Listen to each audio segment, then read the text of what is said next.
کی اولاد کا ہے رقص بہر سو، ملت ابھی افسوس کے بیدار نہیں ہے، ملت ابھی افسوس کے۔ محترم ناظرین، السلام علیکم ورحمۃ اللہ وبرکاتہ۔ اس کہانی کا عنوان ہے بے حیائی کا نشہ۔ سلطان صلاح الدین ایوبی رحمۃ اللہ علیہ کا سنہرا قول ہے، اگر تم نے کسی قوم کو تباہ کرنا ہے تو اس کی نوجوان نسل میں بے حیائی پھیلا دو۔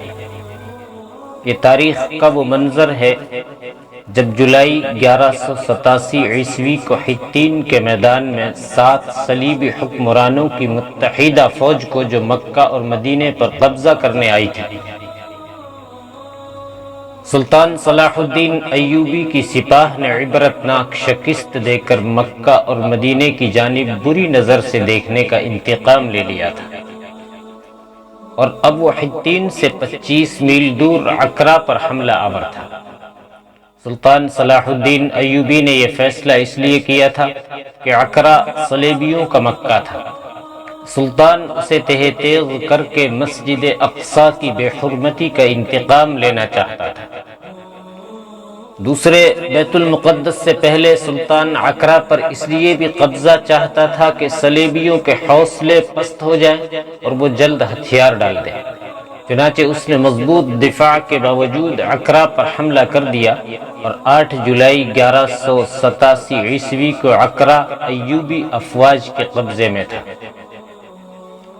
اس معرکے میں صلیبی انٹیلیجنس کا سربراہ ہرمن بھی گرفتار ہوا، جسے فرار ہوتے ہوئے ایک کمانڈر نے گرفتار کیا تھا۔ گرفتاری کے وقت ہرمن نے کمانڈر کو خوبصورت لڑکیوں اور بہت سا سونا دے کر فرار کرانے کی پیشکش کی تھی، مگر کمانڈر نے اسے رد کر دیا۔ ہرمن کو جب سلطان صلاح الدین ایوبی کے سامنے پیش کیا تو اس نے گرفتار کرنے والے کمانڈر کو خراج تحسین پیش کرتے ہوئے سلطان سے کہا،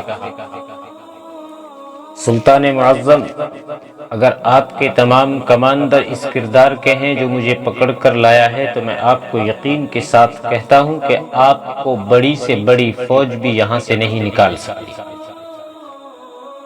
اور اس نے کہا، میری نظر انسانی فطرت کی کمزوریوں پر رہتی ہے، میں نے آپ کے خلاف یہی ہتھیار استعمال کیا۔ میرا ماننا ہے کہ جب یہ کمزوریاں کسی جرنیل میں پیدا ہو جاتی ہیں یا پیدا کر دی جاتی ہیں تو شکست اس کے ماتھے پر لکھ دی جاتی ہے۔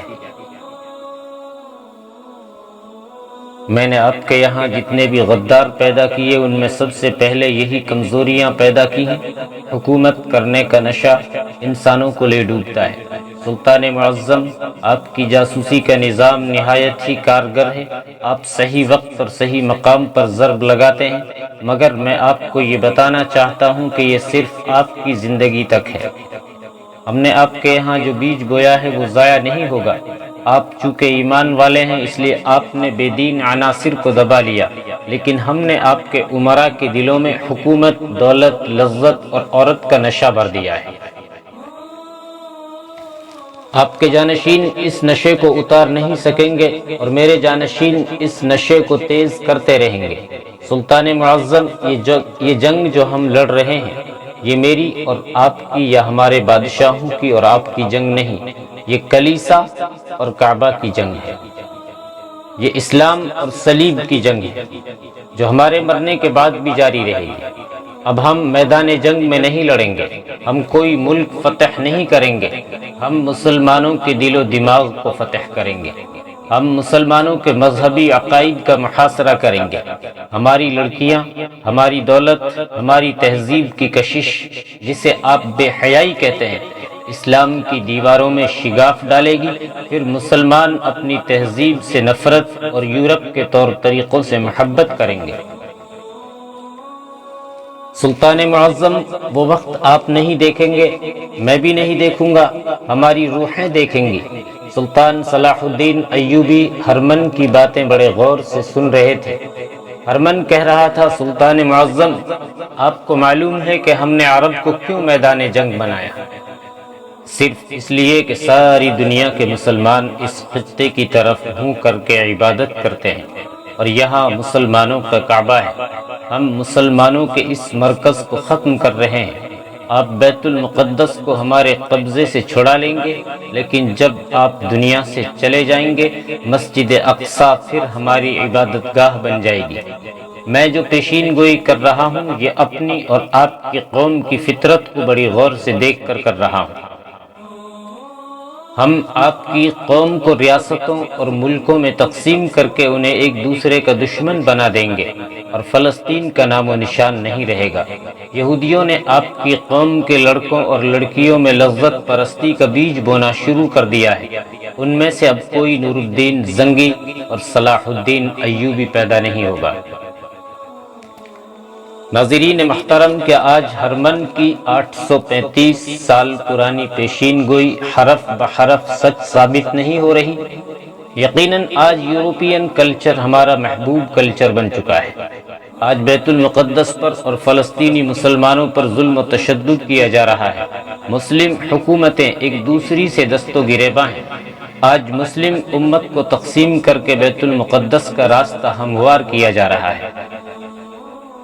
آج امت مسلمہ مظلومیت کی زندگی بسر کر رہی ہے، لیکن عالمی اور ملکی میڈیا انہیں دہشت گرد، فسادی، آتنکوادی ثابت کرنے میں پوری قوت کے ساتھ جٹی ہوئی ہے۔ ہم نے اپنے اسلاف کی تاریخ کو فراموش کر دیا۔ آج جس تاریخ کو ہم اپنے کردار و عمل سے رقم کر رہے ہیں، کل ہماری نسلیں ہم پر لعنت بھیجیں گی۔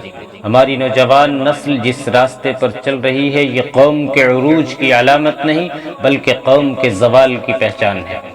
خدا را اپنی نسل نو کی ایسی نشوونما کیجئے کہ ان کے دلوں میں اسلاف کی شجاعت کی تاریخ نقش ہو جائے، پھر بزبان حال سے یوں گویا ہو، اپنے کعبے کی حفاظت ہمیں خود کرنی ہے، اپنے کعبے کی حفاظت ہمیں خود کرنی ہے، اب ابابیلوں کا لشکر نہیں آنے والا۔